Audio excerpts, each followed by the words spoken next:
Buongiorno a tutti, oggi è domenica, non so quando guarderete questo video ma oggi è domenica e mio figlio mi ha chiesto mi fai una merenda anni 80? Mamma mia, andiamo immediatamente a fargliela. E già che ci siamo la faccio anche per me, quindi un grande classico, la mozzarella in carrozza ragazzi miei. Mozzarella, ce l'abbiamo tutti in casa, tagliamo delle fettine non troppo spesse, andiamo a ricoprire il nostro pancarré, però non fino ai bordi, mi raccomando, altrimenti rischiate di farlo uscire durante la frittura e diventa un patatrax. Quindi così ci deve essere, bello abbondante, così.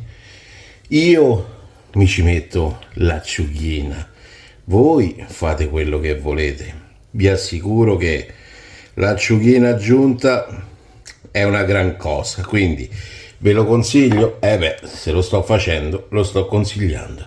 Ecco qui. Adesso andiamo così.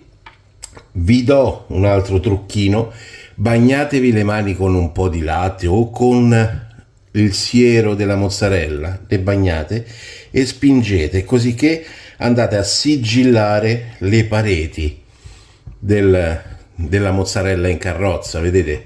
Viene proprio bella sigillata, dovete spingere fino a chiuderla. Questo lo potete fare soltanto col pancarré. Se utilizzate pane casareccio, beh no, in quel caso dovete andare con una gran bella panatura. Chiudiamo tutto quanto, poi ci prepariamo il classico uovo e pan grattato. C'è chi fa solo con la farina, a me onestamente il pan grattato piace di più perché viene più crunchy. Pizzichino di sale ce lo metto, se vado anche un po' di pepe, perché no? E via. Vado a rompere l'uovo e lo sbatto bene bene. Andiamo ad immergere nell'uovo il nostro pane, mozzarella e acciuga. Per quanto mi riguarda, mio figlio non è ancora pronto per l'acciuga, ma lo sarà presto, Così lo bagniamo bene, scoliamo l'uovo in eccesso e andiamo col pane grattugiato. Do prima un po' di colpetti così, deve essere panato molto bene, quindi faccio prima una parte, poi l'altra e lo faccio, do dei colpetti, vedete, massaggio, vado a pigiare così che il pane grattugiato rimane bello aderente alla mozzarella in carrozza, così. Sono pochi secondi di lavorazione per una grande merenda. Intanto l'olio si sta scaldando a 160 gradi.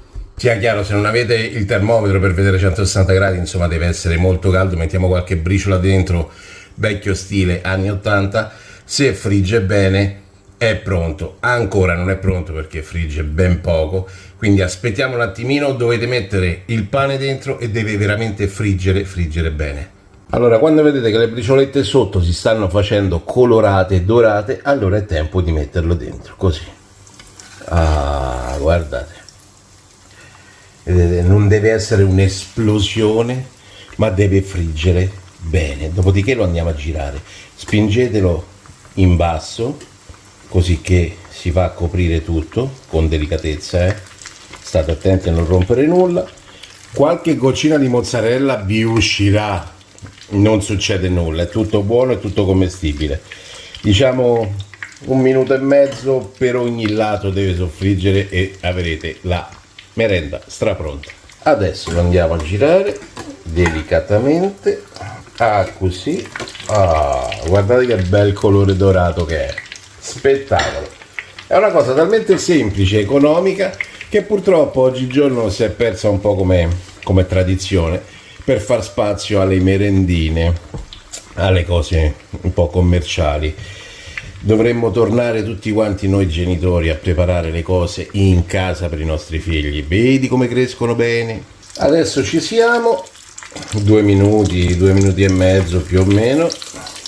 La tiriamo su, facciamo scolare il più possibile l'olio così in eccesso e poi si mette in carta assorbente a riposare per 30 secondi. Guardate che bella frittura asciutta, leggera, perché ha fritto alla giusta temperatura. Se voi non siete molto pratici ad occhio, potete utilizzare il classico termometro. Guardate che bello che è, mamma mia che bellezza. È inutile dire che qui è croccantissimo, famo la stessa cosa che fanno tutti per far sentire questa croccantezza, ma insomma se uno frigge è croccante per forza, no? Quindi andiamo a tagliare, guardate il fumo che esce, ma andrò a ustionare sicuramente, perché guardate qua che esce il fumo, mamma mia. Andiamo a tagliare la nostra mozzarella in carrozze, guardate qua che bellezza, che spettacolo ragazzi miei. Ho fatto un taglio netto senza fare l'effetto del filamento della mozzarella, ma insomma eccola qua, è uno spettacolo. Andiamo ad aprire ed eccolo qua, non finisce di filare. E questo è in carrozza, vedete, perché le briglie dei cavalli ricordano questa mozzarella filante, no?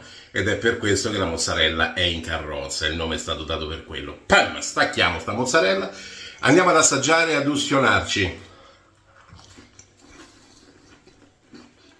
Wow!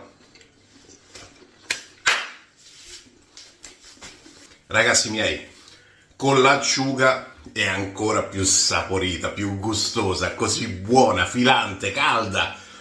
Fatela ai vostri bambini. Vi prego, fatela perché è semplicissimo. Fate ritornare negli anni 80 mio figlio. C'è dentro con tutte le scarpe. Alla prossima. Com'è la mozzarella in carrozza, cucciolo? Buonissimo. Davvero, davvero, davvero?